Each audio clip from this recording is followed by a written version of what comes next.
Here now is Republican Congressman Diane Black, House Budget Committee Chair, member of the Tax Writing House Ways and Means Committee, a Tennessee gubernatorial candidate, about which we'll talk in a moment. And she was also with the president yesterday when he was on his way to Tennessee.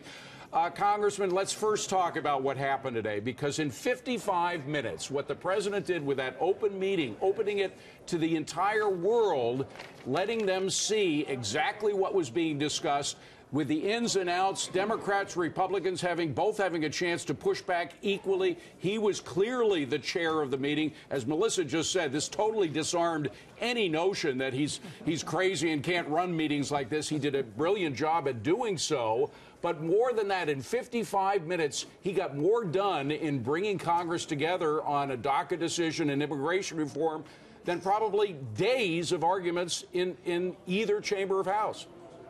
Of course, I was not in that room, but I will tell you that what I saw as I was watching it on TV is the president that I've known over the last year, that I've worked with him on the repeal and replace of Obamacare, on tax reform, on the budget issue. Look, this is a president that's engaged. He allows people around the room to put their opinion in there, but he's also someone who is in charge. And so I think that the American people saw that today, and hooray. I think they'll get to see the president that we all know, a strong president who is good at making deals. We shouldn't be surprised at that. He's been doing that for a long time. You were with him yesterday on Air Force One going down to Tennessee. Did he mention anything about today's meeting, how he was preparing for it, whether he had planned to open it up for such a long period to the American public? No, we really talked more about what he would be saying to the farmers and the Farm Bureau, the national organization, and talking about what he was going to say for them. Because, look, I have a big district with a lot of farmers in it, and so I wanted to hear his message before we got there, and it was a great message, and the farmers received it well. But it was interesting. He was flanked by Democrats on both sides, both on the right and the left, neither one of whom seemed to know how long this was going to last. At first, they seemed to be very straight-faced, as though they were trying as best as they can not to smile, not to look as though they were agreeing. Then they realized this was going to go on long. If they didn't appear to be cooperating to some kind of deal here, they were going to look bad in front of the American public. I don't think they knew what hit them. Do you?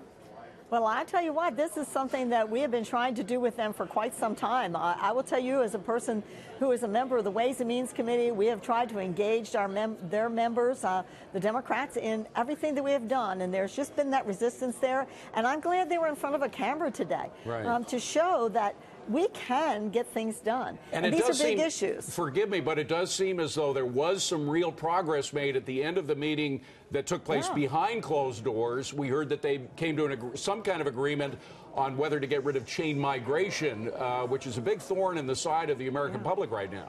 Yes, it is. And it is one of those things that I think is at the top of the list. We have got to talk about the visa lottery program and the chain migration. We've got to talk about securing the border. Look, who couldn't say as an American that you don't want our country to be safe?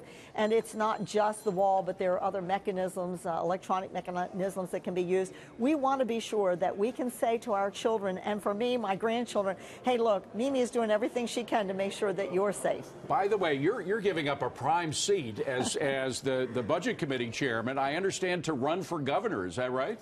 I am. I came to Congress and said I will serve for 3 different reasons. All 3 of those were accomplished this year. I just so happened to be in the middle of them as the budget chair. Who would have thought that? But I was concerned about the debt and deficit spending. We addressed that in our budget, the repeal and replace of Obamacare, and then also the tax reform. Look, I've been in the middle of all 3 of those things, and I believe that I have done my job here, and I'm ready to go home, and I'm ready to work in the great state of Tennessee, a state that I love. It is a fantastic. Well, don't forget about us. Please come back and see us, all right? Good luck to you. Congressman Diane Black, thank you very much.